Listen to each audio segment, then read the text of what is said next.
নমস্কার, শুভরাত্রির আরও একটি সরাসরি আয়োজনে আপনাদের প্রত্যেককে স্বাগত জানাই। আপনারা জানেন আমরা প্রতি রাতে এক একটি বিষয় নিয়ে আপনাদের দরবারে হাজির হই। আপনারা যারা প্রতি রাতে এই সময়টাতে আমার বা আমাদের জন্য অপেক্ষা করেন, আপনারা জানেন যে আমরা প্রতি রাতে আপনাদের সঙ্গে মিলেমিশে থাকতে চাই, আমাদের ভাবনাগুলো আপনাদের সঙ্গে ভাগ করতে চাই এবং আমরা সত্যি অর্থেই চাই আপনাদের ভাবনাগুলো, আপনাদের মনের কথাগুলো আমাদের পাশে এসে দাঁড়াক। আজ এমন একটি আয়োজন, যে আয়োজনের জন্য আমরা অনেকেই হয়তো বা দারুণভাবে অপেক্ষা করব আগামী কিছু মিনিট সময়। আপনারা দেখছেন আমার মাথার ওপরে যে লাইনগুলো ভেসে আসছে সেগুলোর মধ্যেই বলা আছে আজ কিসের অনুষ্ঠান। গতকাল তার জন্মদিন ছিল আমাদের রাজ্যের অত্যন্ত জনপ্রিয় এক শিল্পী। তিনি এ রাজ্যের এমন কোনো গ্রাম, পাহাড় বা এমন কোনো অলিগলি নেই যেখানে তিনি পরিচিত নন। তার গান, তার কথা এবং বছরের বিভিন্ন সময়ে নানা আয়োজনে তার উপস্থিতি আমাদেরকে প্রাণিত করেছে। আপনারা যারা বয়সে বড় হয়েছেন, আপনারা অনেকেই আপনাদের জীবনকালে তাকে নানাভাবে, নানা সময়ে, নানা জায়গায় দেখেছেন, প্রধানত দেখেছেন গানের মঞ্চে। আজ আমাদের সঙ্গে অতিথি শিল্পী জীবন ভট্টাচার্য। জীবনদা, প্রথমেই আপনাকে, তোমাকে স্বাগত জানাই আজকের এই আয়োজনে। এবং শুরুতেই আমি যেটা বলতে চাই দর্শকদের, যে রাতকালীন সরাসরি একটি আয়োজনে এরকমভাবে একজন সেলিব্রিটি আর্টিস্ট যখন স্টুডিওতে আসে, তখন নিঃসন্দেহে আমাদের আনন্দ হয় যে না, এত রাতের একটি আয়োজনেও তারা আসেন, তার জন্য বিশেষ ধন্যবাদ। কিন্তু শুরুতে যেটা জানতে চাই, বা আমরা সবাই মুখিয়ে যে উত্তরটার জন্য আজকে অপেক্ষায়, এই যে আমরা সবাই জানি জীবন কৃষাণ, জীবন কৃষাণ, জীবন কৃষাণ, জীবন কৃষাণ, আমার মনে হয় রাজ্যবাসী যারা জীবন কৃষাণকে চেনেন তাদের 60, 70, 80 কিংবা 90% মানুষ জানেন না হয়তোবা যে জীবন কৃষাণ আসলে জীবন ভট্টাচার্য।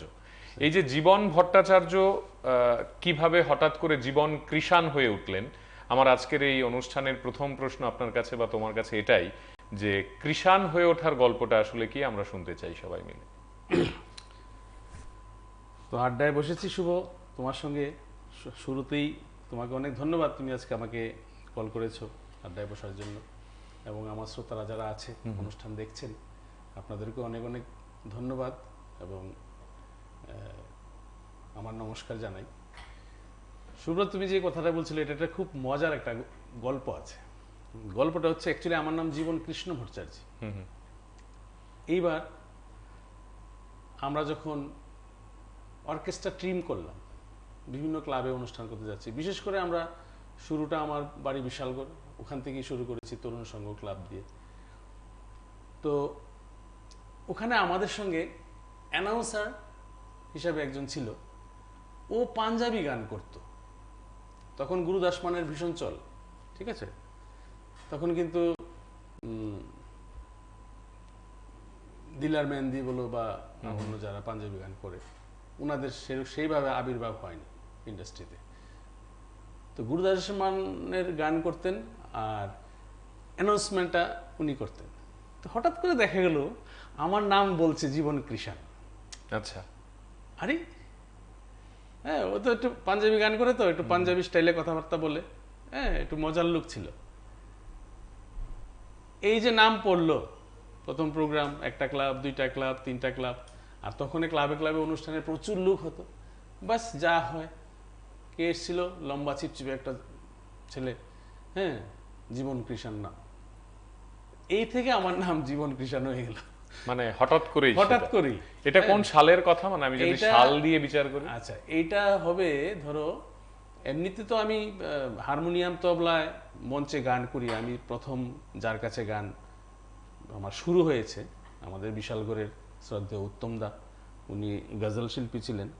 তারপর ওনার সঙ্গে প্রায় অনুষ্ঠানে আমাকে নিয়ে যেতেন। ওনার গান হয়ে গেলে আমি 2-3টা করে গান গাইতাম। এইভাবে বিভিন্ন মঞ্চে গান গেয়েছি ওনার সঙ্গে। তারপর আমরা যখন অর্কেস্ট্রা করলাম, এটা হবে ধরো 89, 90। মানে সেই সময় থেকেই শুরু, যে জীবন কৃষাণ। সেই সময় থেকে। আমরা শুরুতে একটা গান তো শুনতে চাইবো, তবে গান ওই রকম না যে আমি বলবো একটা গান শুনি, আপনি একটা গান করছেন বা তুমি একটা গান করছো, বিষয়টা এরকম না। জীবনদা, আজকে যে আলোচনাগুলো আমরা করব, সেই আলোচনাগুলোর সঙ্গে তোমার স্মৃতিতে যে গানগুলো বা যে গানগুলো তোমাকে ঘিরে রেখেছে, যে গানগুলো দিয়ে তুমি আজকে জীবন কৃষাণ, আমরা প্রধানত সেই গানগুলো শুনতে চাই। একদম ছোটবেলার, মানে যখন তোমার গানের জীবন শুরু হচ্ছে, এই যে তুমি বললে যে উত্তম স্যারের কাছে তোমার গান শেখা শুরু, তিনি গজল শেখাচ্ছেন, বা তারও আগে যদি তোমার গানের কোনো স্মৃতি থাকে যে গানগুলো গেয়ে গেয়ে তুমি বড় হচ্ছ, এরকম কোন না, গানটার কথা যদি মনে তুমি পড়ে? আমাকে যদি বলো বড় হচ্ছি, তাহলে আমি বলবো আমি আমি শুরুর দিকে, তখন আমার ওই সময়টাতে অনুপ জলোটা আর পঙ্কজ উদাস, আচ্ছা। সে তুমি মন্দির থেকে রেল স্টেশন অব্দি ভজন, সব বাড়িতে সকালবেলা উঠি টেপ রেকর্ডার, তখন তো টেপ রেকর্ডার সবার ঘরে ঘরে ভজন চালাতো। হ্যাঁ, আর তখন ইয়াং ইয়াং ছেলেরা ভজন শুনতো। তারপর হলো পঙ্কজ উদাস, এই দুইজনের অ্যালবাম এত হারে বাজতো, আচ্ছা ওইগুলি শুনে শুনে কান পাকছে আর কি। তখন আমার পাশের বাড়িতে একজন ভাড়াটিয়া ছিলেন, ওনারা খুব ঠাকুর ভক্ত, অনুকূল ঠাকুরের শিষ্য, বাড়িতে কীর্তন টীর্তন হতো, ভদ্রলোক আপাসিয়ার ছিলেন। তো ওনার ঘরে সকালবেলা উঠেই অনুপ জলোটার গান বাজতো। শুনি না, একটা শুরু হোক। হ্যাঁ, ধরো হে গোবিন্দ রাখো চরণে, মোরা তব চরণে শরণাগত, আশ্রয় দাও আশ্রিত জনে, হে গোবিন্দ রাখো চরণে। তারপর ধরো ऐसी लगी लगन मीरा हो गई मगन, वो तो गली गली हरी गुन गाने लगी, ऐसी लगी लगन, এই সমস্ত গান। তারপর পঙ্কজ উদাসের निकलो ना बेनकाब जमाना खराब है, এই সমস্ত গান শুনে শুনে আমার কান তৈরি হয়েছে। তখন এই সমস্ত গানে আমি করতাম। গানের শুরুটা কিভাবে, মানে আমি যদি আজকে একেবারে জীবনদার অনেকগুলো বছর আগের একটা সময় ফিরে যেতে চাই। এটি অ্যাকচুয়ালি আমার শুরু। আর ছোটবেলা যদি বলো, সে তো স্কুলে গুনগুন করতাম। হ্যাঁ, আমাদের শ্রদ্ধেয় রঞ্জনাদি, শিবপ্রসাদ ধর, হ্যাঁ, তন্দ্রাদেব বর্মন, ওনারা যখন আমাদের ওখানে প্রোগ্রাম করতে যেতেন, আমাদেরকে হ্যাঁ চটি বিছিয়ে দিত, বা খের বলে এরকম দিত, ওইগুলিতে বসে আমরা সেই হাফ প্যান্টের সময় ওনাদের অনুষ্ঠান দেখেছি। তখন থেকে আমার মনের ভিতরে মানে গান শুনলে জানি কেমন একটা অস্থিরতা হতো। তখন তো ছোট ছিলাম, বুঝতাম না অস্থিরতা কেন হচ্ছে। হ্যাঁ, তারপর যখন আস্তে আস্তে একটু বড় হলাম, তখন স্কুলের ফাংশনে হ্যাঁ একটু কোরাস গানে অংশ নিলাম। এরকম করতে করতে করতে করতে তখন ধরো আমি ক্লাস 8-9 হয়তো পড়ি, তখনই একদম র্যান্ডাম শুনছি অনুপ জলোটার গান। তখন ধরো আরেকটু মেচুর আরেকটু বড় হয়েছি, অনুপ জলোটার গান, পঙ্কজ দাসের গান, ওই যে উত্তম দা গান করতো, এই শুনে শুনে আমার শুরু। তারপর কুমার শানুজির আওয়াজটা এলো আমাদের মার্কেটে। উনি ইয়াদে বলে কিছু ক্যাসেট, ভলিউম 1 ভলিউম 2, হ্যাঁ, কিশোর কুমারের গানগুলি করতে শুরু করলেন টি সিরিজ থেকে। ওই যে ওনার গলাটা আমাকে এত আকর্ষণ করেছে। হ্যাঁ, তো উনি যে কিশোর কুমারের গানগুলি করতেন, ওইগুলি আমি কণ্ঠে তুলতাম, তুলে ওই উত্তম নিজের কাছে তোমার একটা টেপ রেকর্ডার ছিল? না, আমার কাছে কোনো টেপ রেকর্ডার ছিল না। এটার একটা সুন্দর গল্প আছে, আমি কিভাবে গান উঠাতাম বা শিখতাম। আমার মনে আছে, আমি তখন খুবই ছোট, ধরো ক্লাস 4-5 হয়তো পড়ি।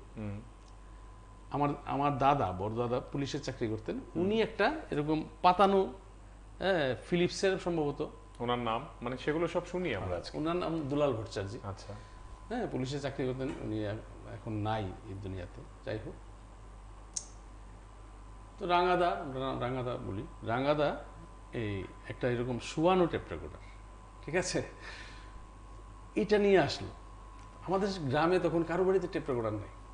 আর এটা দেখার জন্য সকালে একদল, দুপুরে একদল, বিকালে একদল, রাত্রে একদল। হ্যাঁ, আবার এটার মধ্যে একটা লাল রঙের একটা বোতাম ছিল, লালটা আর কালোটা একসঙ্গে টিপে দিলে রেকর্ড হতো। বাহ, এইটাও একটা কিউরিওসিটি, আমার কথা আমি শুনতে পাচ্ছি, হ্যাঁ, এ কি কারবার, হ্যাঁ, হায় রে। এই টেপ রেকর্ডার থেকে আমার জীবনের প্রথম গান যে সুমতি মাই আছে। বাহ। আমাদের সঙ্গে বন্ধু আছেন, একটু কথা বলে নিই। কে আছেন? নমস্কার। হ্যাঁ, একটা কথা বলতে আমি বললাম, বিষয়ে কথা বলতে হবে। আপনি অন্য কোনো বিষয়ে কথা বললে আমরা কথা বলতে পারবো না।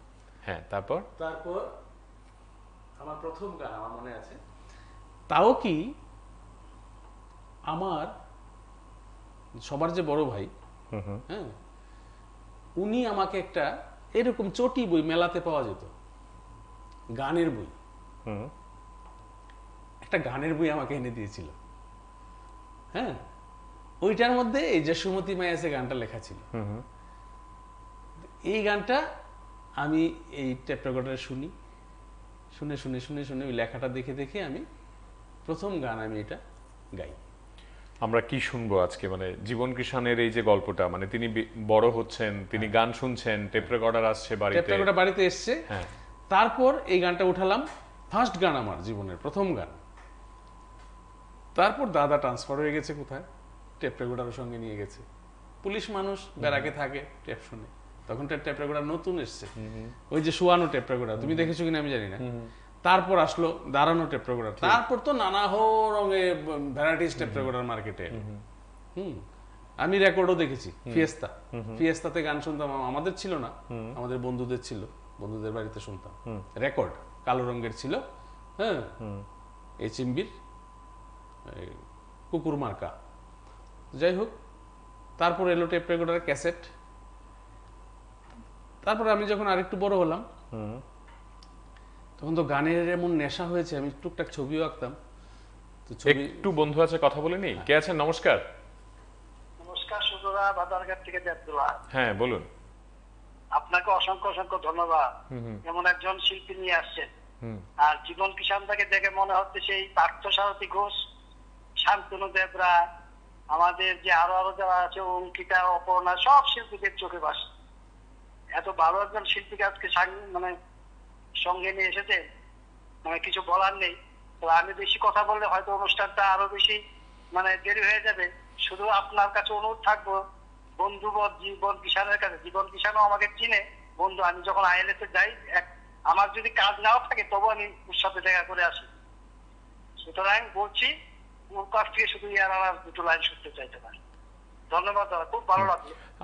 একটা কথা বলি, আপনারা যারা টেলিফোন করবেন আজ, যদি কেউ করেন এবং কিছু বলতে চান, আপনারা আপনাদের কোনো আবেগ ভাগ করতে পারেন, আপনাদের সঙ্গে শিল্পীর কোনো স্মৃতি যদি থাকে তা ভাগ করতে পারেন, শিল্পীকে যদি আপনারা কিছু বলতে চান তা বলতে পারেন, কিন্তু গানের অনুরোধটা আজ যদি আপনারা না করেন তাহলে ভীষণ খুশি হব, কারণ আমরা প্রধানত তার জীবনের বিভিন্ন দিকগুলো নিয়ে একটু আলোচনা করতে চাই। তার জীবনে কি কিভাবে গান আছে এবং কোন গানগুলো প্রধানত দাঁড়িয়ে আছে সেগুলো আমরা একটু শুনবো। আপনাদের অনুরোধের আসরটা আজকে না করলেই ভালো। কে আছেন? নমস্কার। হ্যাঁ, আমি বিশালগড় থেকে বলছি। বলুন বলুন। আমি 1983 সালে জীবন কিষানের সঙ্গে একসঙ্গে অবিশ্বাস স্কুলে পড়েছি। বাহ বাহ বাহ। আমার নাম গণেশ ভট্টাচার্য। বাহ। আমি তখনই দেখতাম 1983 সালে জীবন কিষান বেঞ্চে বাজিয়ে বাজিয়ে গান করত। আমার সেই 83 সালের কথাটা মনে পড়ে গেছে। দেখুন তো, প্রায় 40 বছর পরে একটি রাতকালীন অনুষ্ঠানে রাজ্যের একজন শিল্পীকে আপনারা যখন টেলিফোনে আপনাদের জীবন, এটা একটা দারুণ মানে ফিলিং আমার মনে হয়। গণেশ চেহারাটা মনে হচ্ছে আমরা শৈশবের স্কুল মিট, ঠিকই বলেছে। তখন এই যে শৈশব মানে বেঞ্চ বাজিয়ে গান, বেঞ্চ বাজিয়ে আমরা বন্ধুরা যা হয় আর কি, তখন থেকে বন্ধুরা আমাকে চিনেছে, আরে ও তো ভালো গায়, ওর গলা তো সুন্দর সুরিলা। তখন গিয়ে দিদিমণিকে বললো, দিদিমণি জীবন কিন্তু ভালো গায়, এই কোরাস গানের প্রোগ্রামে ওকে নেবেন। তাই নাকি? হ, তো ঠিক আছে, ডাকতো ওকে। তখন হয়তো আমি ক্লাস 6-এ পড়ি। হ্যাঁ, তো ডাকলো। তাকে ওই গল্পটা একটু শুনবো, যে দাদা চলে গেল। দাদা চলে গেল, তারপর তারপর তো আমার কাছে টেপ রেকর্ডার নেই আমাদের বাড়িতে, কারণ আমাদের অবস্থা সেরকম ছিল না। টেপ রেকর্ডার একটা বিলাসিতার জিনিস, দাদা চাকরি করতো, ব্যারাকে থাকতো, একটা কিনেছে, যাই হোক। তো আমি তখন আমাদের ধরো আর 1-2 বছরের মধ্যে পাড়াতে আরো অনেক টেপ রেকর্ডার হয়ে গেছে আর কি, আমাদের বাড়িতে নাই। হ্যাঁ, আমার মনে আছে আমার গ্রামের এই কালীবাড়িতে অঞ্জনদা, হ্যাঁ, ওনারা হ্যাঁ, আমাদের সঙ্গে খুব ভালো রিলেশন। ওনার একটা টেপ রেকর্ডার আছে। আমার মামার তো ভাই আরেক পাড়ায় বাড়ি, ও একটা টেপ রেকর্ডার কিনেছে। আমাদের অফিস টিলার কিশোরদা, মানে এরকম অনেকে অনেক টেপ আছে। রেকর্ডার কিনেছে। হ্যাঁ, প্রত্যেকে। তো আমি সকালবেলা স্কুল থেকে এসে সকালে স্কুলে পড়তাম, তখন তো স্কুলে আমাদের টিফিন দিত, হ্যাঁ, বিস্কিট কমলা এই সমস্ত দিত। খেয়েটে বাড়িতে এসে বই খাতা রেখে সবাই খেলাধুলায় ব্যস্ত থাকে, আমার না খেলাধুলা থেকেও আমার গানটা ভালো লাগে। হ্যাঁ, আরে কি আশ্চর্য! সেই সময়ের একটা গান মনে করুন শিল্পী, আমরা একটু বন্ধুর সঙ্গে কথা বলি। কে আছেন? নমস্কার। নমস্কার দাদা। হ্যাঁ, বলুন। আপনাদের জীবন বিষয়গুলো তদাবধি হচ্ছেন, খুবই মানে ভালো গায়ক। আমি গুরুপদ শাহ বলছি অফিসটা থেকে। আপনার টেলিভিশনের আওয়াজটা কমাতে হবে, মানে দুবার করে আপনার কথা শোনা যাচ্ছে। আপনি যে জীবন কিষণের কথা বলছেন, হ্যাঁ, আর কিছু বলবেন? সে আমার আর কিছু বলবেন? হ্যাঁ, সে আমার ক্লাসমেট। হ্যাঁ। এবং প্লাস আমার নাম গুরুপদ শাহ, খুব ভালো গায়ক। বাহ। আমার এলাকার লোক হিসাবে খুবই আমি আনন্দিত। দারুণ, অনেক ধন্যবাদ, আপনি টেলিফোন করেছেন। জীবনদা, কি শুনবো সেই সময়ের কথাগুলো? সেই সময়ের তো ওই তো তোমাকে তো বললামই, আমি তখন অন্যের বাড়িতে গিয়ে আমার পাড়া থেকে আরেক পাড়া, ওই পাড়া ঘুরে ঘুরে যার বাড়িতে টেপ রেকর্ডার আছে ওদের বাড়িতে গিয়ে একটু রিকোয়েস্ট করতাম, হ্যাঁ, আহারে, একটু একটু গান শোনা। একটু গান শোনাবেন সেই সময়ের একটা গান একটু শুনবো।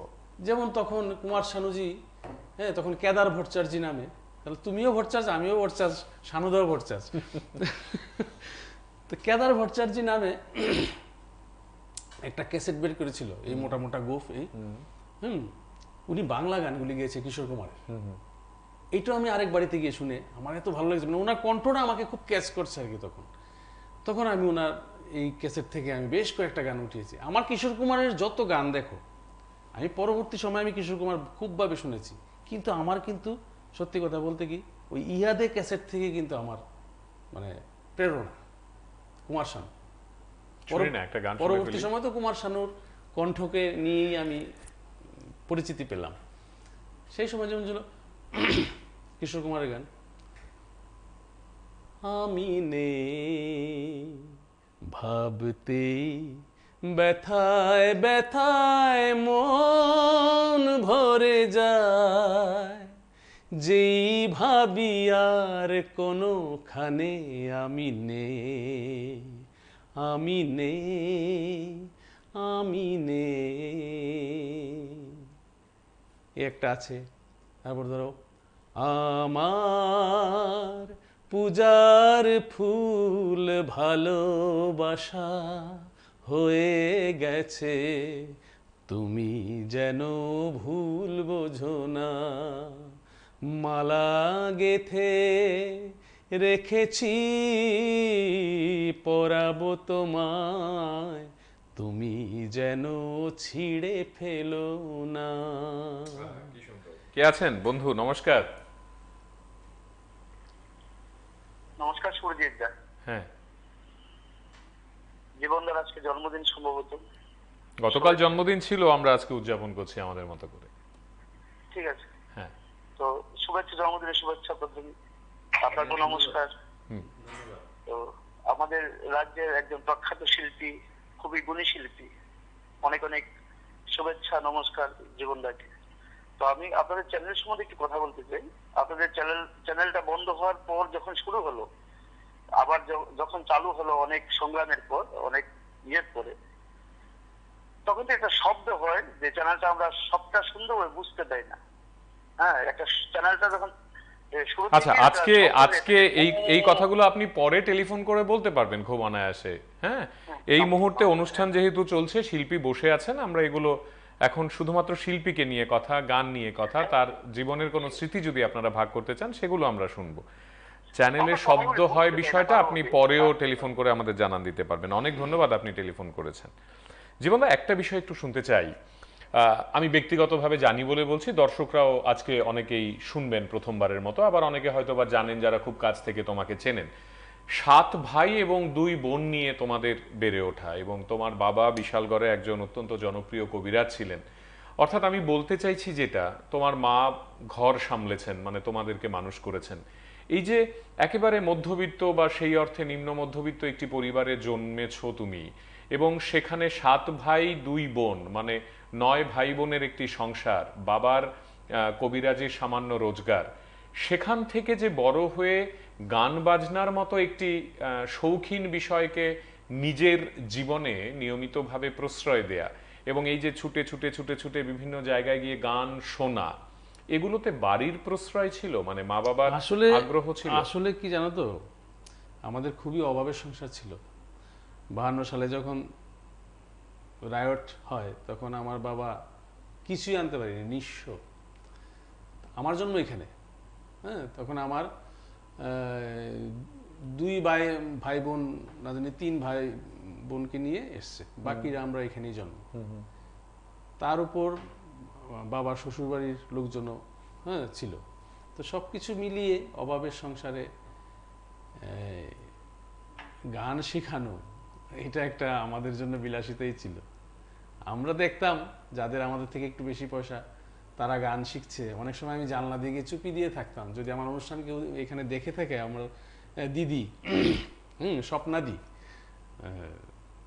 গান শিখতেন, আমাদের পাড়ার একজন ছিলেন, হ্যাঁ, জিতেন স্যার।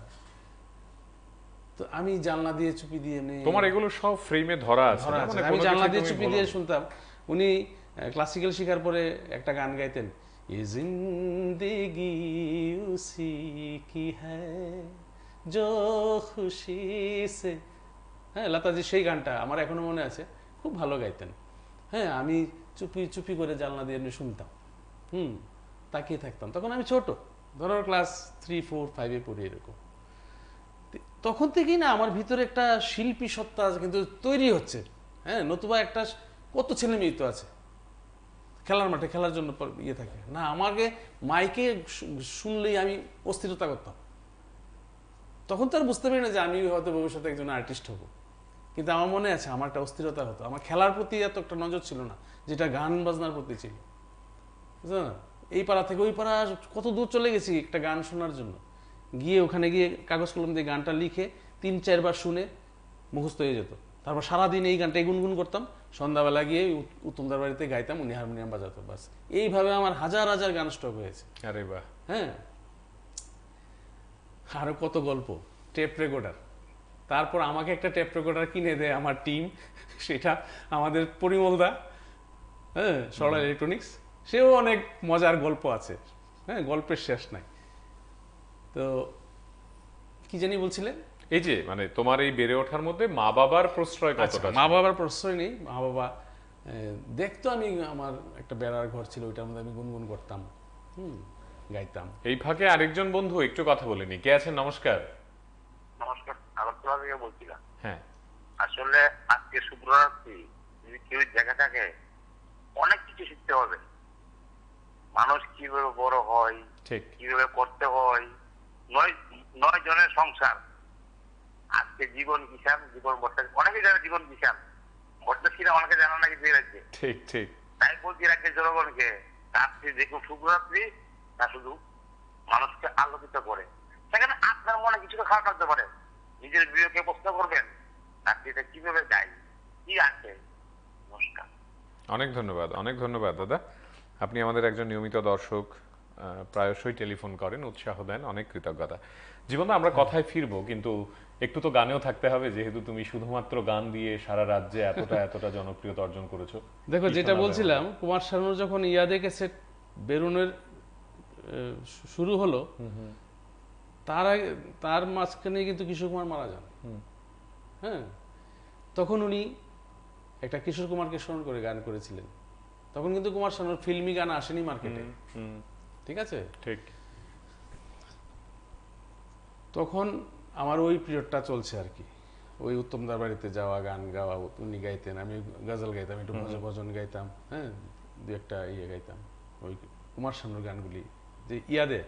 এর মধ্যে যখন অমর শিল্পী কিশোর কুমার, এই গানটা যখন বেরোলো, এই গান গেয়ে তো আমি সারা রাজ্যে, এখনো যদি এই গান আমি মঞ্চে গাই, ভীষণ ভালোভাবে নেয়। সেটা একটু শোনাই তোমাকে। আমরা শুনবো, তবে তার আগে বন্ধু আছেন, একটু কথা বলে নিই। কে আছেন? নমস্কার। বলুন। হ্যাঁ, বলুন। হ্যাঁ, আমি সন্তোষ দাস বলছিলাম, বলুন আগরতলা থেকেই বলছিলাম। বলুন। জীবন মানে আমার অনেক আগের পরিচিত, বা আমিও বিশালগড়ের ছেলে, এখন আগরতলায় থাকি। ওর বড় ভাই অলিল সাহা আমার সাথে পড়তো, এবং উত্তম সাহা বিশালগড়েরই, ভালো গান করতো। তো আমিও ওর সাথে একটু গান বাজনাও করতাম। তখন জীবন আমাদের বিশালগড় স্কুলে গিয়ে গান গাইতো, এবং আমরা টেবিল বাজিয়ে সাহায্য করতাম। বাহ, অনেক ধন্যবাদ। আপনি একটি দারুণ সুখ স্মৃতি ভাগ একদম। করেছেন আমাদের সঙ্গে অনেক বছর আগে। অনেক কৃতজ্ঞতা, অনেক ধন্যবাদ। তো ওই গানটা শুনবো। অমর শিল্পী তুমি কিশোর কুমার, তোমাকে জানাই প্রণাম। সারাটি পৃথিবী জুড়ে তোমার গানের সুরে ছড়ালে যে ভারত মায়ের নাম, তোমাকে জানাই প্রণাম। অমর শিল্পী তুমি কিশোর কুমার, তোমাকে জানাই প্রণাম। সবটা গাইলাম না। এই যে বিষয়গুলো, মানে এই যে আমি আরেকটু যদি সামনের দিকে এগোই, যে জীবন কৃষাণ এই ফেজটাকে অতিক্রম করে তিনি শহরে এলেন, এবং তিনি শহর আগরতলাতে আস্তে আস্তে তাঁর পরিচিতি লাভ হচ্ছে, তিনি এখানেই থাকা শুরু করছেন। বিশালগড় থেকে তিনি নতুন স্বপ্ন নিয়ে, নতুন উদ্যম নিয়ে সঙ্গীত শিল্পী হবেন ভেবে শহরের নানা গুণীজনদের বাড়িতে যাচ্ছেন, তাদের সঙ্গে কথা বলছেন, বিভিন্ন জায়গায় একটু একটু করে অনুষ্ঠান শুরু হচ্ছে। এবং আমরা জানি, আমরা যারা এই শহরে থাকি বা রাজ্যে থাকি, যে অর্কেস্ট্রা শব্দটি আর জীবন কৃষাণ শব্দটি প্রায় সমার্থক, মানে কোথাও গিয়ে এই দুটো শব্দ এক হয়ে যায়। সেই ফেজটা শুরুটা কেমন ছিল, মানে শহর আগরতলায় এসে নিজের পরিচিতি তৈরি করা, গুণী শিল্পীদের সঙ্গে মঞ্চ ভাগ করা, সেই জার্নিটা কখন থেকে শুরু, কিভাবে শুরু? এইটাও একটা সুন্দর গল্প আছে। এই যে উত্তমদার কথা বললাম, উনি তখন কিন্তু প্রচুর অনুষ্ঠান করতেন, হারমোনিয়াম তবলা তখন ছিল। তো ওনার সঙ্গে আমাকে নিয়ে যেতেন, সেরকমই আমাকে উনি নিয়ে এলেন উষাবাজার ভারতরত্ন ক্লাবে। তখন কোন সাল সেটা, কোন সাল হবে সেটা? কোন সাল হবে? 80 কি, মানে 90s। আচ্ছা, হ্যাঁ, একদম গোড়ার দিকে আর কি। তখন তো আমি কুমার শানুর কণ্ঠ আমি অলরেডি ধারণ করে ফেলেছি গলায়। হ্যাঁ, তখন আমি ওই কিশোর কুমারের গানগুলি শানুদার অ্যালবাম থেকে শুনে শুনে গাইতাম। হয়তো অরিজিনাল কিশোর কুমার আমি শুনিনি, কিন্তু শানুদা থেকে আমি শুনেছি। পরে দিয়ে আমার ওই উত্তমদা বলতো অরিজিনালটা শুনো। হ্যাঁ, তো আমি পরে আবার অরিজিনালটা শুনতাম। ক্যাসেট কোত্থেকে পাবো? আমি গান শুনি মানুষের বাড়ি বাড়ি গিয়ে, আমি কোথায় ক্যাসেট পাবো? হাতের কাছে ওনারকে পেলাম, ওইটাই শুনি, ওনাদের করে যা স্টক আছে। বললাম যে এইটার অরিজিনালটা আছে, বলে না। তো আমি কোত্থেকে শুনবো? ওইটা শুনে শুনে আমি কিশোর কুমার রপ্ত করেছি। পরবর্তী সময় আমি সব কিশোর কুমার শুনেছি, অরিজিনালি সব শুনেছি। তো উনি আমাকে নিয়ে এলো ভারতরত্ন ক্লাবে। তখন আশিকি খুব হিট। তো আমি কিশোর কুমারের গানের পাশাপাশি, উনি তো পঙ্কজ দাসের গজল গায়, তারপর আমি ওনার সাইডে বসলাম। আমাকে যখন ডাকলো, বসে গান, হারমোনিয়াম তবলা, সিংহাসন করে বসে মঞ্চের মধ্যে গান। তারপর আমি এক এক করে গাইতে শুরু করলাম। তখন কিন্তু এত আধুনিক সাউন্ড টাউন্ডও ছিল না। হ্যাঁ, সেরকম ইকো সাউন্ডের কোনো ব্যাপার ছিল না, নর্মাল সাউন্ডেই গান করলাম। তখন আমি একটা দুইটা গান করার কথা ছিল, কিন্তু আমি দেখা গেল 7-8টা গান করলাম। পাবলিক তারপর আমাকে নামতে দিচ্ছে না। আচ্ছা, তখন আশিকির গান মনে আছে আমার, তু মেরি জিন্দেগি হ্যায়, তু মেরি জিন্দেগি হ্যায়, তু মেরি হর খুশি হ্যায়, এই গানটা। তখন এখানে আমাদের পার্থসারথী ঘোষ, ও একটা ছোট্ট কিবোর্ড ছিল, ও জানি কার সঙ্গে বাজাতে গেছে, ছোট্ট একটা কিবোর্ড। ও আমার গান শুনে মানে আমার সঙ্গে পরিচয় করলো, মানে খুব খুশি আর কি। ও নিজে এসে আমার সঙ্গে পরিচয় করলো, ভাই তোমার বাড়ি কোথায়, হ্যাঁ তোমার সঙ্গে আমার কথা আছে অনেক। তখন তো আর টেলিফোনের ইয়ে নেই। হ্যাঁ, তখন আমি বললাম আমার বাড়ি, অ্যাড্রেস দিলাম। ও আমার আরেক বন্ধুকে নিয়ে আমার বাড়ি থেকে একদিন উপস্থিত, বললো ভাই আমরা একটা অর্কেস্ট্রা টিম করব, হ্যাঁ তোমাকে মেল ভয়েস গাইতে হবে, তোমার কণ্ঠ শুনে তুমি যে আশিকের গানটা যে করলে মানে চোখ বুঝে মনে হলো কুমার শানুর গানই শুনছি। হ্যাঁ আমি আরে না না আমি চেষ্টা করি, না ভাই তোমার থাকতেই হবে। হ্যাঁ তারপর আমি বললাম আচ্ছা ঠিক আছে। তো আমরা মিলন সংঘ, শান্তনু বর্মন, হ্যাঁ আরও আছে অনেকেই, তারা ওইখানে রিহার্সাল করতো। তো আমাকে একদিন ডাকলো, আমি এলাম গাড়ি দিয়ে, এসে ড্রপ গেট নামলাম, ওখান থেকে আমাকে নিয়ে মানে বিশালগড় থেকে ওখান থেকে আমাকে বাইসাইকেল দিয়ে নিয়ে গেল।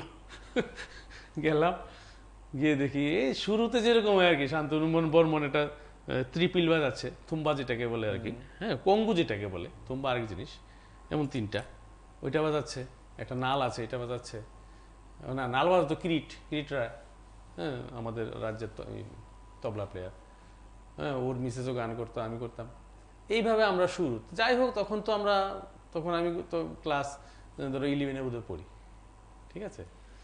তো ভালো হলো, আমি হচ্ছি গানের পাগল, এবার গানের বন্ধু পেলাম, বাহ আর লাগে কি, এইবার তো আমার আর বিশালগড় মন টিকে না, হ্যাঁ ফাঁক পেলে আমি ওদের কাছে চলে আসি, এখান থেকে আবার পড়াশোনা, 12 পরীক্ষা, তারপর কলেজ। তখন বাবা মা কিছু বলতেন না যে কোথায় যাওয়া হচ্ছে, কি করা হচ্ছে? বলতো, সময় মতো আবার চলে যেতাম। আচ্ছা, এই করে তখন মানে এই শুরু আর কি, এই যে পোকা চাপলো মাথার মধ্যে। তখন অনুষ্ঠান খুব ছিল না, আমরা রিহার্সাল যে করতাম এটি আমাদের কাছে অনুষ্ঠান। তখন অর্কেস্ট্রাতে কেমন টাকা পয়সা দেওয়া হতো জীবনদা? তখন জাস্ট শিবপ্রসাদ ধর, রঞ্জনা বুড়া, ওনাদের হারমোনিয়াম তবলা থেকে মানে আস্তে আস্তে ওনারা মানুষ আস্তে আস্তে অর্কেস্ট্রা দেখছে।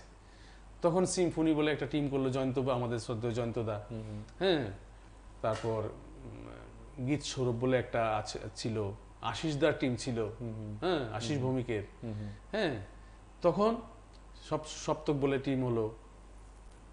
তো আমি সিম্ফনিতেও গিয়েছি, হ্যাঁ কারণ আমরা যখন টিম করেছি তখন আমাদের কেউ চেনে না, হ্যাঁ প্রোগ্রাম নাই, খালি রিহার্সাল করি।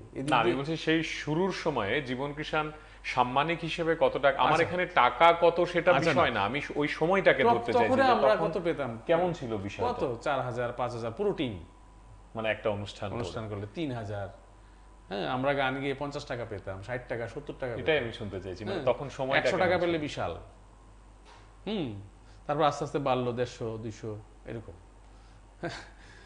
মাগনা অনেক প্রোগ্রাম করেছি, যদিও খরচাটা দিয়েছে আমাদের। ওই সময়ের মানে এই যে জনপ্রিয় হয়ে ওঠা জীবন কৃষাণ আস্তে আস্তে অর্কেস্ট্রার বিভিন্ন মঞ্চে জনপ্রিয়তা লাভ করছে। তুমি যেটা বললে এই যে যখন আগরতলা আমি এমবিটিলা, ড্রপ গেট, হ্যাঁ কিছু অনুষ্ঠান করলাম, তখন আমাদের সাউন্ড আশিস, স্টুডিও আশিস, যে আমাদের আশিস সাউন্ড দিত, তখন আশিস ইকো টিকো কিনলো। তখন একদম একটু গান গাইলে একটু রিভাব টিভাব পাওয়া যায়, আর ভাল লাগে শুনতে। তখন আমি ওই আশিকির গান, তারপর মাসুক বলে একটা সিনেমা ছিল, মাসুকের গান, হ্যাঁ তারপর ধরো না, তারপর এলো শাহরুখ খানের ছবি, হ্যাঁ সিনেমাটার নাম কি বলতো, ক্যা হুয়া, আরে ক্যা হুয়া, সর্দি খাসি না ম্যালেরিয়া হুয়া, এই সমস্ত গান। তারপর হলো দিবানা, হ্যাঁ একটা শুনি না, পুরো গান একটা শুনি, সোচেঙ্গে তুমি প্যার, কোনো একটা গান। দর্শকরা এতক্ষণে নিশ্চয়ই অপেক্ষা করছেন, অনবরত টেলিফোন বাজছে আমার, আমি জানি তারা সবাই হয়তো বা গানের অনুরোধ করতে চাইছেন। মানে ওই সময়কার এবং অর্কেস্ট্রা জীবনের জনপ্রিয় একটি গান, যে গানগুলো জীবন কৃষাণ করেছে আজকে।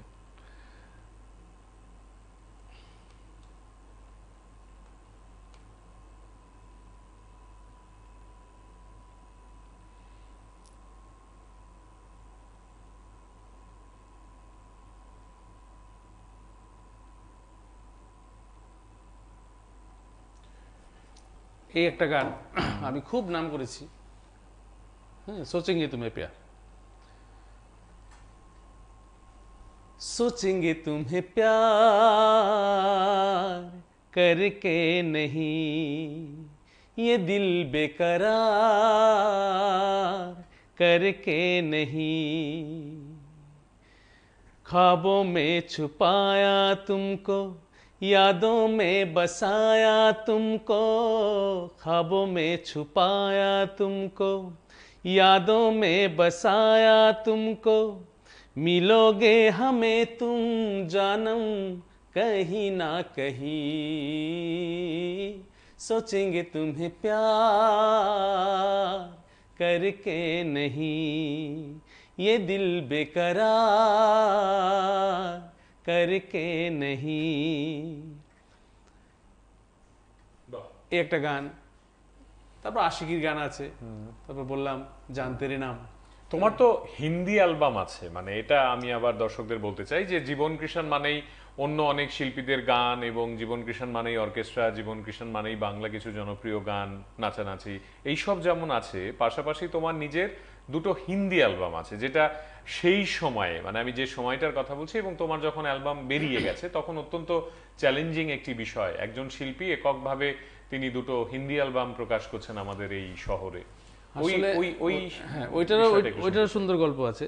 যখন আমার এই সমস্ত গান গাইতে গাইতে আমার নাম হয়ে গেল সারা রাজ্যে, হ্যাঁ, সমস্ত ক্লাবেই মানে অনুষ্ঠান করে এলেই, মানে ধরো আমি খোয়াই গেছি অনুষ্ঠান করতে, একটা অনুষ্ঠান খোয়াই আমাকে অন্তত 60টা অনুষ্ঠান করে আসতে হতো। সারা খোয়াই সমস্ত মানুষ আসতো তো বিভিন্ন ক্লাবের, তখন তো লোক তো মানে লোকে লোকারণ্য, হাজার হাজার লোক, মানে জনসভা। হ্যাঁ, এইবার ক্লাব বললো দাদা আমাদের অমুক ক্লাব, আমাদের ক্লাবে কালকে একটা অনুষ্ঠান করে দিন। আচ্ছা করলাম। পরে আবার ওই ক্লাবে শুনে আরেকটা ক্লাব এসে বললো দাদা আমাদের ক্লাবে কালকে একটা করে দিন। এই করে লাগাতার 6 দিন 7 দিন একটা অনুষ্ঠান করতে গিয়ে 60টা অনুষ্ঠান করতে হয়েছে। এইভাবে যখন আমার খুব নাম হলো সারা রাজ্যে, সব ক্লাবে আমাকে চায়, আমাকে চায়, আমাকে চায়, তখন বিভিন্ন অর্কেস্ট্রা টিমগুলো আমাকে চায়, কিন্তু আমি তো আমার বন্ধুদের ছেড়ে আসবো না। হ্যাঁ, তা আমি আমার ওই শিবশক্তি টিমেই ছিলাম, কিন্তু সবাই আমাকে চাইতো। যাই হোক, এই ওর থেকে কি জানে বললে, আমরা যে বিষয়টা বলতে চাইছি যে এই যে অনুষ্ঠানগুলো চলছে, মানে একের পর এক, আচ্ছা ওই যে ক্যাসেট করা, রেকর্ড করা, সেই সময় হিন্দি অ্যালবাম ওইটাই আমার যখন মানে তখন কুমার শানুর ভয়েসটা মার্কেটে এত চলছিল, তখন প্রোডিউসার বলল যে আমাদের এরকম ভয়েস লাগে। তখন অমরনাথ বরিন বললেন জীবন কৃষ্ণ, ঠিক আছে। তখন এরকম ওদের সঙ্গে আমার বন্ধুত্ব হয়েছে, পরে ওরা আমাকে খুঁজে বের করেছে। হ্যাঁ, ওরাও গেছে, তো অমরনাথ বরিনের কাছে গিয়ে বললো যে আমরা তো এই লোকটাকে লাগে। তখন তো সবাই কুমার শানুর ভক্ত, যে তাই নিয়ে গান শুনলাম মঞ্চে, হ্যাঁ, চোখ বুদ্ধে মনে কুমার শানুর গান গেছে, ওদের যা বক্তব্য। তো ওরা আমাকে খুঁজে বার করলো, আমাকে খবর দিল, আসলাম, কথা হলো। ওই জয়ন্ত বলে একজন ছেলে হিন্দি গান লিখেছে, হ্যাঁ, নবারণ বলে একজন আছে, ও সুর করেছে, করে ওরা অমরনাথ বণিকের কাছে গেছে। এবার অমরদা এটা কম্পোজ করেছে, করে আমাদের প্রথম অ্যালবাম এটা আমরা রেকর্ড করেছি আমাদের শঙ্কুদা স্টুডিওতে, প্রবিতাংশুদা। তখন আগরতলায় ফার্স্ট স্টুডিও, স্পুলে রেকর্ডিং হতো, 2টা ট্র্যাক ছিল, ঠিক আছে, 2টা ট্র্যাক, হ্যাঁ, একটাতে মিউজিক আর একটাতে ভয়েস। এখন না প্রচুর ট্র্যাক, তখন তো এরকম সিস্টেমই ছিল না। ওইটা তখন অমরদা কম্পোজ করলেন। ওই দুটো অ্যালবামের কোনো একটা গান একটু শোনা যাবে? যেমন একটা আছে, ছম ছম গোরি ছম ছম গোরি তেরি পায়েল বাজে, এই ধরনের একটা গান ছিল, অনেকদিন আগে, ভুলে গেছি আমি সুরটা। হ্যাঁ, তো তারপরে এই ক্যাসেটটা করার পরে এই পরিমলদা আমাদের সরলা ইলেকট্রনিক্স খুব হেল্প করেছে। ওনার এখানে বিভিন্ন কোম্পানির রিপ্রেজেন্টেটিভ আসতো, তো উনি এই অ্যালবামটা শুনিয়ে বললো যে এই অ্যালবামটা তোমরা রিলিজ করবে কিনা। তো ওরা শুনে প্রথম শোনাতেই ভালো লেগে গেছে। তখন ক্যাসেটটা নিয়ে গেল, নাম দিল পেয়ারা সানাম। এটা প্যান মিউজিক থেকে বেরিয়েছিল, আমার ফার্স্ট অ্যালবাম। বাহ, এইটার কাজটা এত ভালো হয়েছিল, হয়তো আমরা তখনকার সময় আমরা সেরকম বিজ্ঞাপন করতে পারিনি, কারণ আমরা তো এরকম পয়সাও নেই। হ্যাঁ, আমরা নিজেদের কি বলবো, হয়তো মা বাবার থেকে ধার করে হেনা তেনা করে কোনো মতো অ্যালবামটা করেছি। এই অ্যালবাম, বিশ্বাস করবো, এই অ্যালবামখানা নিয়ে তখন একটা প্রোগ্রাম হতো, সুনিধি চৌহান যে প্রোগ্রাম থেকে উঠে এসছে আর কি, হ্যাঁ, মেরি আওয়াজ শোনো, ঠিক। তখন সুনিধি চৌহান ছোট, ফ্রক পরা। তখন এই অ্যালবাম নিয়ে আমার ওই 2 বন্ধু সুরকার আর গীতিকা গেল বোম্বেতে গিয়ে বহু কষ্টে টি সিরিজে গুলশন কুমারের সঙ্গে দেখা করেছে, বহু কষ্টে। এটারও অনেক গল্প আছে। হ্যাঁ, ঢুকতে দেয় না, তারপর দারোয়ানকে ধরে হেনা তেনা করে কেমনি জানি একদিন গুলশন কুমারের গাড়ি এসছে, আর ওরা দুইজন দৌড় দিয়ে গিয়ে গুলশন কুমারের সামনে পড়ে গেছে। আরে क्या हुआ तहला हम बहुत दूर से है আগরতলা से एक कैसेट बनाया आपको सुनना है। अरे उनको बुलाओ তো গেছে, ওখানে গিয়ে দেখে অনুরাধা পাডোয়াল বসা, বিনোদ রাঠোর বসা, হ্যাঁ, সোনু নিগম বসা অফিসে, গুলশন কুমারজি ওরা। আমি যাইনি, তখন আমি কলকাতাতে কাজ করছি। আমাকে অমরনাথ বণিক নিয়ে গেছে, প্রিয়লাল সাহা প্রডিউসার। অভিশপ্ত জীবন বলে একটা সিনেমা হবে, ওটাতে 8টা না 9টা গান, সবগুলি গানই আমার, হ্যাঁ, ডুয়েট সোলো সব কিছু মিলে। একটা গান বোধহয় অন্যের ছিল। যাই হোক, গাথানি কোম্পানি থেকে বেরিয়েছে অ্যালবামটা, উষোত্তর স্টুডিওতে রেকর্ডিং। বাহ। তো যাই হোক, ওই দুই বন্ধু তো গেছে ওইখানে, ওইখানে গিয়ে অনুরাধা পাটোয়াল থেকে শুরু করে সোনু নিগম সবাইকে ক্যাসেটটা দিয়েছে, সবাই আমার গান শুনেছে। হ্যাঁ, এটা মনে করো একটা পাওয়া আমার কাছে। ঠিক। তো ওরা তো বোম্বে থেকে 15 দিন 20 দিন থেকে তারপর চলে এসছে কলকাতা, এসে আমার সঙ্গে দেখা করলো। তখন আমি ত্রিপুরা ভবনে অমরদার সঙ্গে আছি, ওখানে আমি ক্যাসেট করলাম সত্যপের স্টুডিওতে। উষাদিও আমার গান শুনে ভীষণ অ্যাপ্রিসিয়েট করেছে। লারি ইসকা তো সেলুলয়েড ভয়েস, মানে পর্দার ভয়েস আমার, হ্যাঁ, কোনো নায়কের ইয়েতে এরকম খুব প্রশংসা করেছে। ছবি টবি তুলেছি, মিষ্টি খাইয়েছে আমাদের, এটা একটা স্মৃতি। তারপর এটা গাথানি থেকে আমার সেকেন্ড অ্যালবাম বেরোয়। তারপর তো এখন অবধি প্রায় 200-র উপরে আমার নিজের মৌলিক গান আছে, অনেক অ্যালবাম করেছি, 30টার উপরে অ্যালবাম আছে। অসাধারণ, অসাধারণ। আমরা যখন জীবন কৃষাণ বা জীবন ভট্টাচার্যকে নিয়ে কথা বলছি বা জীবন দাকে নিয়ে কথা বলছি, তখন আমার মনে পড়ে, আমি তখন অবশ্যই বয়স আমার ছোট বা কম, রবীন্দ্র ভবনের পুরনো হল, সেখানে জীবন কৃষাণের হঠাৎ বৃষ্টি বলে একটি অনুষ্ঠান। ব্যক্তিগতভাবে জীবন কৃষাণের যদি শিল্পী জীবনের 2-3টি উল্লেখযোগ্য ঘটনার কথা বলা হয়, তাহলে হঠাৎ বৃষ্টি আমার মনে হয় নিঃসন্দেহে একটি গোল্ডেন চ্যাপ্টার। এই আমার এখনো মনে পড়ে, আমি যদি ভুল না করি, যে কিছু ছাতা সেগুলো দিয়ে বৃষ্টি হচ্ছে, মেঘের কিছু ডিজাইন, ওই রকম করে মঞ্চটা তৈরি হয়েছিল। দারুণ অসাধারণ মঞ্চ হয়েছিল তখনকার সময়, খুব অ্যাক্টিভ। তখন আমি আমার প্রথম একক অনুষ্ঠান। এটা সালটা কবে হবে জীবনদা? 90-এর পরে, 96, 97, 98, 99? না এত দূরে না, আরেকটু আগে। হ্যাঁ, 94-5 এমন হবে, বা 6 হতে পারে। মানে তো ওইটা একটা ঐতিহাসিক প্রোগ্রাম ছিল ঠিকই। এখনো যারা ওই অনুষ্ঠান দেখেছে এখনো বলে যে একটা, কারণ এই ধরনের একক অনুষ্ঠান তখন আগরতলায় চলছিল না একদম। হ্যাঁ, বলতে পারে আমি প্রথম করেছি সাহস করে। সে আমার বন্ধু বান্ধবরা ভীষণ হেল্প করেছে আমাকে। সেখানে নচিকেতার অনেক, সেখানে আমি ম্যাক্সিমাম গানই নচিকেতার গিয়েছিলাম। হঠাৎ বৃষ্টি নামটাও ছিল নচিকেতার, সেই হঠাৎ বৃষ্টি সিনেমাটা দিয়ে। তারপর নচিদার সঙ্গে আমার পরিচয় হয়, তারপর ওনার সঙ্গে আমার অনুষ্ঠান করার সৌভাগ্য হয় আগরতলায়। এই ফাঁকে একটা গান শুনে ফেলি ওনার, যদি শোনাও। নচিদার গান? হ্যাঁ, যে কোনো একটা গান।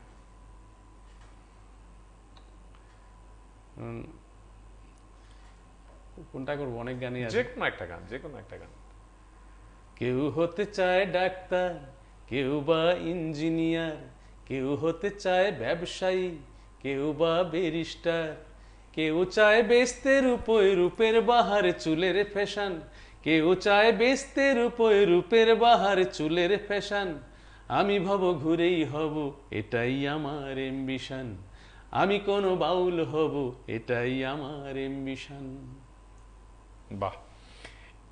এই তুমি তারপর ধীরে ধীরে, যেরকম হয় বিখ্যাত শিল্পীরা, তারা প্রত্যেকেই তাদের নিজস্ব একটি ঘরানা তৈরি করেন, বা তারা একটি প্রতিষ্ঠান তৈরি করেন, তারা একটি সংগঠন বা সংস্থা তৈরি করেন। সেখানে ছেলে মেয়েদেরকে তারা তাদের এই গুণগুলো বা তাদের শেখা জিনিসগুলোকে আবার আগামী প্রজন্মের হাতে তুলে দিয়ে যান। ঠিক একইভাবে জীবন কৃষাণ, আমরা দেখলাম যে তিনি রাজ্যের বুকে সারেগামা একাডেমি বলে একটি সঙ্গীত প্রতিষ্ঠান, সেটি তৈরি করছেন এবং ছাত্রছাত্রীদের সেখানে গান শেখাচ্ছেন। এই পর্বটা কিভাবে শুরু এবং এখানে কি কি হয়? আজকের তারিখে এই একাডেমি কোথায় দাঁড়িয়ে? আসলে যখন আমার খুব নাম ডাক, প্রচুর অনুষ্ঠান করছি, ব্যস্ত, তখন আমার জানি কেন মনে হলো যে আমি যা ঠেকে যা শিখেছি, হ্যাঁ, আমার প্রথম গুরুই হচ্ছে টেপ রেকর্ডার। তো তারপর আমি শ্রদ্ধেয় অমরদার কাছেও আমি অল্প কিছুদিন শিখেছি ক্লাসিক্যাল। আর শুরুতে তো উত্তমদার কথা বললাম। তারপর আমি কলকাতাতে অজয় দাসের কাছেও আমি গান শিখেছি, আধুনিক গান। তা আমি ঠেকে ঠেকে আরো অনেক বড় বড় শিল্পীরও থেকেও আমি টিপস নিয়েছি। এখন আমার ডায়েরিতে লেখা আছে, ওইগুলো আমি চর্চা করি, প্র্যাকটিস করি। তা আমি ঠেকে ঠেকে ঠেকে যা কিছু জ্ঞান অর্জন করেছি, যতটুকু করেছি, এইটা আমার এক সময় মনে হলো একদিন তো আমি অনেক শিল্পী, আরো নতুন নতুন প্রজন্ম আসবে। এখন আমার ধরো মাসে আমার 20টা প্রোগ্রাম, এমন দিন আসবে আমার মাসে 2টা প্রোগ্রাম, তখন আমি কি করব? ঠিক না? তখন আমি এই চিন্তা ভাবনা থেকে যে চলো আমি একটা একাডেমি গড়ে তুলি। এই কথা শুনবো, তবে বন্ধু আছেন, একটু কথা বলে নি। কে আছেন? নমস্কার। নমস্কার দাদা। হ্যাঁ, আপনাদের টিভিতে দেখতে জীবন থাকে। আচ্ছা। আমি তো শহর ইলেকট্রনিক কাজ করতাম, মেলার মাঠ। আচ্ছা, তখন দেখতাম আমার মালিক পরিমলদার কাছে জীবন দা আসতো। পরিমল দা তো জীবন দাকে দেখলে আমাকে বলতো চা নিয়ে আয়, কফি নিয়ে আয়। আচ্ছা। আমি তো কফি বললে বলতাম বাঁধাকপি না ফুলকপি দাদা। এখন বুঝি কফি আর মধ্যে পার্থক্য কি। জীবন দা, আপনি আমাকে চিনছেন? তখন আমি 300 টাকা বেতন পেতাম। আপনার নামটা বলুন না একবার, আপনার নামটা একবার আমার বলুন। নাম সমীর দা। দেখলে হয়তো চিনবো, মানে নামে এই মুহূর্তে অনেক দিনের গ্যাপ হয়ে গেছে, তো এই মুহূর্তে ঠিক মনে করতে পারছি কি না। ছিল জীবন দা মানে আমাদের জীবন ছিল দাদা, আমাদের জীবন। অনেক পরিমল দা এখন নেই, কেন? পরিমল দার ছোট ভাই বোন মিলে কাজকর্ম করছে। জীবন দা, আপনি আমার মাথায় থাকবেন জীবন দা। অনেক ধন্যবাদ, অনেক Thank you, ধন্যবাদ। thank you. এই যে মানে অনেকগুলো বছর পর কেউ কেউ শিল্পীকে ফিরে পাচ্ছেন। আমাদের এই আয়োজনটার এটাই মূল মানে। আমরা প্রধানত যে বা যিনি এখানে আসেন, তারা মূল যে কাজগুলো করেন সেটা আমরা যত না তাদের কাছ থেকে শুনি, তার চেয়ে বেশি শুনি তাদের এই ফেলে আসা গল্পগুলোর কথা, তাদের হয়ে ওঠার কাহিনীগুলোর কথা। যেটা বলছিলে। হ্যাঁ, তো কি যেন বলছিলাম? হঠাৎ বৃষ্টি তো সেই সময় অনুষ্ঠান করলাম। তারপর সারেগামাতে এলাম। সারেগামাতে তখন আমি ভাবলাম যে না, আমি যতটুকু ঠেকে ঠেকে শিখেছি, আমি যদি এইগুলি আগামী প্রজন্মের জন্য কিছু হেল্প করে যেতে পারি ওদেরকে। হ্যাঁ, আমি কোনো গুরু না বা টিচার না, ওরকম না, আমি বন্ধুর মতো। হ্যাঁ, যে চলো আমি যতদূর অর্জন করেছি, জানি আমার ভিতরে ব্রেন যা কাজ করে, হ্যাঁ, ওইগুলি তোমাদেরকে আমি শেখাবো। এই করে সারেগামা নাম দিয়ে আমি একটা একাডেমি করলাম। হ্যাঁ, 2জন ছাত্র 4জন ছাত্র, এই করে করে করে এখন অবধি প্রায় 1000-এর উপর স্টুডেন্ট এখানে শিখে গেছে আর কি। এর থেকে অনেক স্টুডেন্ট আছে এখন বাইরে, অনেক নাম করেছে, প্রচুর অনুষ্ঠান করছে। বাহ। তো ভালো লাগে আর কি। গুরু হিসেবে এটা তো দারুণ। এটা এখনো চলছে, আমার প্রায় 23 বছর চলে। হ্যাঁ, তো মানে এই প্রতিষ্ঠানটির 23 বছর 2003-এ করেছি। বাহ, প্রায় 23 বছর। একটা গান, শিল্পী জীবন কৃষাণের অন্যতম প্রিয় গান, মানে একটা দুটো তিনটে এরকম হয় না? আমার তো অনেক সুপার ডুপার হিট গান আছে, তুমি তো জানোই। হ্যাঁ, তার মধ্যে থেকে ধরো না এই গানটা একটু শোনাতে পারি। এটা খুব কলকাতাতেও খুব চলেছিল।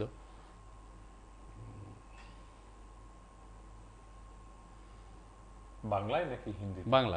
আচ্ছা। তুমি যেহেতু আমার অ্যালবাম প্রসঙ্গে আসছো, তাহলে কোনটা করব? যে কোনো একটা, এতটা বাছাবাছির সময় নেই জীবনদা, সময় চলে যাচ্ছে আমাদের। ধরো এটাই, শোনো গো রাজকন্যে, আমি তোমার জন্যে একটা গোলাপ এনেছি, সবুজ পাহাড় থেকে নদী পেরিয়ে এসে তাই তো তোমাকে খুঁজেছি। এটা প্রিয়া শোনো প্রিয়া অ্যালবামের ভীষণভাবে হিট হয়েছিল অ্যালবামটা। হ্যাঁ, অডিও ভিজুয়াল সবকিছুই প্রচুর সেল হয়েছিল। শিল্পী জীবন কৃষাণ নিজেকে নিয়ে কি স্বপ্ন দেখে এখন স্বপ্ন দেখি আমার যারা ছাত্রছাত্রীরা আছে তাদের সঙ্গে সময়টা বেশি কাটাতে চাই। এই এখন মঞ্চ নিয়ে বা গান মঞ্চ নিয়ে তো এখন অবধি করে যাচ্ছি। এখন নতুন প্রজন্মের অনেকেই এসছে, পাশাপাশি বিভিন্ন ক্লাব সংস্থা যারা অর্গানাইজ করেন, এখনো জীবন কৃষণ মনে রেখেছে এবং এখনো প্রচুর অনুষ্ঠানে আমাকে ডাকে, আমি এখনো অনুষ্ঠান করে জীবনদা একটা প্রশ্ন করি, আমি জানি না এই প্রশ্ন করাটা মানে একজন এই ঘরানার শিল্পীকে কতটা ঠিক হবে, তবে অন ক্যামেরা এই প্রশ্নটি কেউ কখনো হয়তো বা জীবন কৃষাণকে করেনি বা কোনো শিল্পীকেই করেনি, আমি জানি না, অন্তত আমার রাজ্যে। কিন্তু আমি খুব বিনয়ের সঙ্গে জিজ্ঞাসা করতে চাইছি, এই যে অর্কেস্ট্রা শব্দটা, এই যে এখন আমরা দেখি যে এক একটা পুজোর পরে যখন এই শহরের পথ ঘাট দিয়ে দেবী প্রতিমাগুলোকে নিয়ে যাওয়া হয়, বক্সগুলো বাজতে থাকে, সেখানে যে গানগুলো বাজে তার সঙ্গে যে নাচগুলো হয়, এই নিয়ে সামাজিক মাধ্যম নানাভাবে নানা সময় নানা তর্ক বিতর্ক, পক্ষে বিপক্ষে নানা ধরনের মতামত আমরা শুনতে পাই। এমনকি অর্কেস্ট্রা শব্দটাতে এই যে আজকে শিল্পী জীবন কৃষাণ যে কথাগুলো বলছেন, তার বেড়ে ওঠার কথা, তার ছোটবেলার কথা, তার গান নিয়ে নানা স্মৃতি কথা, এই শিল্পীকেই তো রাত 2টোর সময় হয়তো বা দো ঘুট মুঝে ভি পিলা দে গাইতে হয় এবং বহু মানুষ একসঙ্গে জড়ো হয়ে বিভিন্ন পানীয় পান করে তারপর তারা বলতে থাকেন এই আরেকটা এই আরেকটা, কেউ এসে পকেটে একটু 200 টাকার নোট 500 টাকার নোট সেফটি পিন দিয়ে লাগিয়ে দিয়ে যায়। এই যে একটা অসম্ভব ডিসব্যালেন্স, আমি যদি বলি, একদিকে রবীন্দ্র ভবনের জীবন কৃষাণ, একদিকে হঠাৎ বৃষ্টির জীবন কৃষাণ, একদিকে তিনি অ্যালবাম বের করছেন সেই জীবন কৃষাণ, একদিকে বইমেলার মঞ্চে জীবন কৃষাণ, অন্যদিকে এই যে পাড়ায় পাড়ায় পাড়ায় পাড়ায় প্রধানত মফস্বলের শহরগুলো, ওখানে গেলে আবার আরেকটা সেখানে অন্য আরেক জীবন কৃষাণ। শিল্পীর ফিরে এসে ঘরে কি কোথাও নিজের শিল্পী সত্তাকে খুঁজে পেতে অসুবিধা হয় নাকি সবটাই অর্থের জন্য করতে হয়? না, এটা অর্থের জন্য তো বটেই, হ্যাঁ, করতে হয়েছে, করি, হ্যাঁ, কিন্তু অভিনেতা যেমন বিভিন্ন সিনেমায় বিভিন্ন ক্যারেক্টার করে, হ্যাঁ, আমার জীবনও সেমই। আমি রবীন্দ্র ভবনে একরকম, বইমেলাতে একরকম, যখন তোমাদের চ্যানেলে গান করি একরকম, যখন আবার ওই লাইট অর্কেস্ট্রাতে গেলাম তখন আবার আমার গানের সিলেকশন থাকে আরেক রকম। এইগুলি সবসময় হয়ে এসছে। আর অর্কেস্ট্রা বলতে দেখো, তুমি যদি সে আগের থেকে ধরো, আগের গান মাজনা যদি মিলাও, প্রতি 10 বছর পরে পরে একটা জেনারেশন গ্যাপ হয়, হ্যাঁ, বেড়ে ওঠে শিশুরা। এবার আমরা 90s-এ যে শিশুরা বেড়ে উঠেছে, তুমি 90s-এর 80s-এর গানগুলি দেখো, 90s-এর গানগুলি দেখো, একটা শিশু যখন গান বোঝে, হ্যাঁ, বা সে প্রেমে পড়ে বা প্রেম জিনিসটা বুঝতে শুরু করে, তখন এই যে ভালোবাসার গান, তখন ওই সময়ে কি গান মার্কেটে চলছে, কি গান হ্যামারিং করছে তোমাকে, ওইটার উপর নির্ভর করবে না? তোমরাই তো মার্কেটে চালাও। আমরা চালাই বলতে দেখো, আমি 90s-এর কথাই বলি, 90s-এ তুমি দেখো কি কি গান বেরোতো, তখন কি গান জলসায়, এক একটা জলসায় কি কি গান হতো, কিশোর কুমারের গান হতো, রফি কণ্ঠী, কিশোর কণ্ঠী, শানু কণ্ঠী, এরকম কণ্ঠী ছিল, লতা কণ্ঠী, আশা কণ্ঠী, হ্যাঁ, এখন তো এসব উঠেই গেছে। মানুষ ওই সমস্ত শুনতো গান, জলসায় গিয়ে কিশোর কুমারের গান শুনতো, মান্নাদের গান শুনতো, আশাজি লতাজির গান শুনতো, কিশোর কুমার শানুর গান শুনতো। কুমার শানুর কি মিষ্টি মিষ্টি 90s বলো, হ্যাঁ, 90s তো হচ্ছে তখন মানে একদম আমাদের যৌবনের, ঠিক না? আমরা কলেজ থেকে বেরিয়েছি। বন্ধু আছেন, একটু কথা বলি, কে আছেন? হ্যালো, হ্যাঁ,